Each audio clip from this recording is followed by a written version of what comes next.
Sasikanth Senthil fasting பண்ணிட்டார்.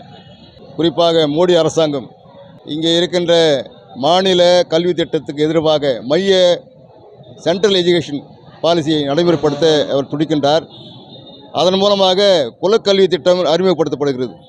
அதை எதிர்த்து தமிழ்நாட்டில் இருக்கின்ற முதல்வர்கள் எதிர்த்து அது போராடுகின்றார். அந்த திட்டத்தை நடைமுறைப்படுத்த வேண்டும் என்று உறுதியாக இருக்கின்ற காரணத்தினாலே கல்விக்கு வழங்குகின்ற மானியத்தை தொடர்ந்து நிறுத்தி வருகின்றார். கிட்டத்தட்ட 2229 கோடி நிலுவையில் இருக்கின்றது.